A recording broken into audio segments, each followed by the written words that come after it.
عمركم شفتوا الخيانة وهي داخلة بيتكم برجليكم وانتوا فاكرينها أمان؟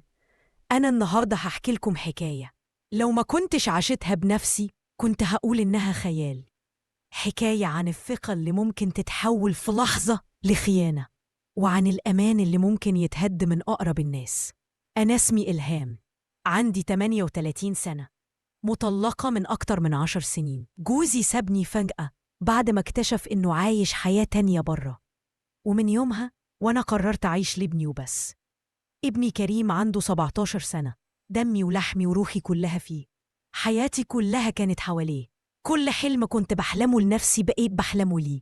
كنت بعمل المستحيل عشان ما يحسش يوم إنه ناقصه حاجة، ولا يحس إن حياته ناقصة أب أو ناقصة حنان. كريم شاطر بس شوية مهمل، فكنت دايماً بجيب له مدرسين وكنت بذاكر معاه بنفسي، لحد ما في يوم قال لي إنه عايز صاحبه أيمن يذاكر معاه لأنه بيرتاح معاه أكتر.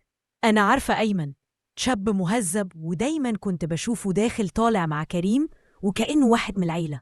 قلت لنفسي مفيش مشكلة، بالعكس أحسن ما يخرجوا بره البيت.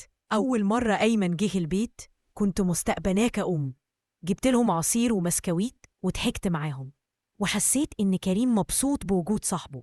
الأيام عدت وأيمن بقى بيجي كتير جدا. ساعات كانوا بيقفلوا على نفسهم الأوضة للمذاكرة، وساعات كانوا بيلعبوا بلاي ستيشن أو يقعدوا على اللابتوب، وأنا كنت في المطبخ أو في الصالة بحضر لهم حاجات ياكلوها، وبفرح لما أشوفهم بيضحكوا ويتكلموا. كنت فاكرة إن أيمن ده زي ابني التاني، بس في حاجات صغيرة كنت بحسها غريبة. نظرات سريعة كده وهو ماشي، لحظات صمت مش مفهومة لما يبقى لوحده. كنت بقول لنفسي يمكن أنا بتوهم، ده في مقام ابني. في يوم عادي جدا كريم قال لي ماما أنا نازل أجيب شوية حاجات من السوبر ماركت، هرجع بعد 10 دقايق، وساب صاحبه أيمن لوحده. وأنا كنت في المطبخ بحضر لهم الغدا، سمعت خطواته وهو داخل عليا بهدوء، وبعدين صوت واطي جدا: إلهام ممكن أتكلم معاكي لحظة؟ بصيت له، كنت متوقعة يسألني عن حاجة تخص كريم. قلت له بابتسامة هادية: خير يا أيمن، في حاجة حصلت؟ سكت لحظة وبعدين قال الكلمة اللي رجت كياني: أنا بحبك. اتجمدت مكاني مش مستوعبة. قلت له بعصبية: إيه أنت بتقول إيه يا ابني؟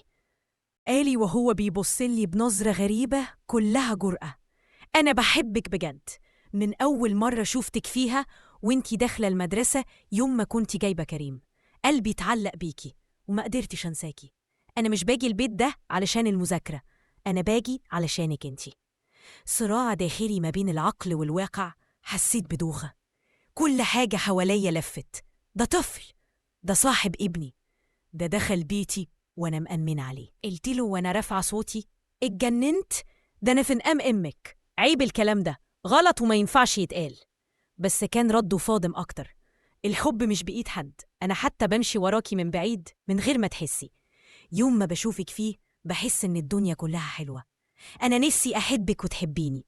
قلت له وأنا مرعوبة: أنت تلميذ لسه صغير، لازم تركز في دراستك ومستقبلك، مش في الكلام الفاضي ده. قال لي بابتسامة واثقة: أنا مش شايف حد غيرك، حتى لو حاولت أبعد مش قادر.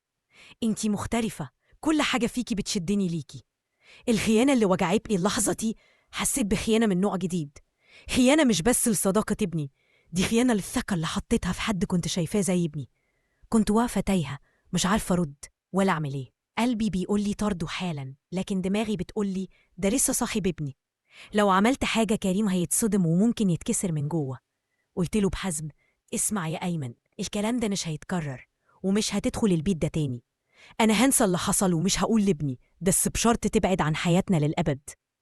افتكرت إنه هيسمع الكلام، بس تخيلوا إنه فضل يجي تاني وكأنه مفيش حاجة حصلت. كان كريم يطلبه وألاقيه جه، ويقعد يبصلي بنفس النظرات اللي بتخليني أتشل من مكاني. ولما كنت أحاول أتهرب كان كريم يسألني: ماما مالك؟ ليه مش عايزة أيمن يجي؟ في حاجة ضايقتك؟ وكنت مسكت مش قادرة أقول. أيمن مش ولد عادي، شخصيته أكبر من سنه، كلامه حلو، بيعرف يتكلم بطريقة تخليكي تسمعيه غصب عنك، بس المشكلة إنه فاهم الحياة غلط، عايش في وهم حب ما ينفعش، وبيحاول يبرر لنفسه أي حاجة. قال لي في مرة لما حاولت أشرح له: أنا مش بشوفك كأم، أنا بشوفك كإنسانة أنا معجب بيها.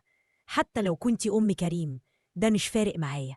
أنا قلبي اختارك. تخيلوا الجملة دي اتقالكي من ولد صاحب ابني. دلوقتي أنا في مأزق حقيقي، أنا مش عارفة أتصرف. هل أقول لابني الحقيقة وأكسر صورته عن صاحبه، ولا أدفن السر ده جوايا وأبعده من غير ما ابني يعرف السبب؟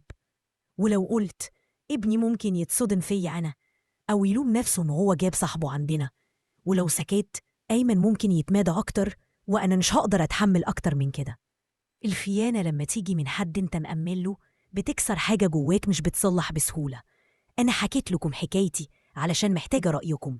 هل أصارح ابني ولا أدفن الموضوع واسكت؟ إيه رأيكم؟ لو كنتوا مكاني هتعملوا إيه؟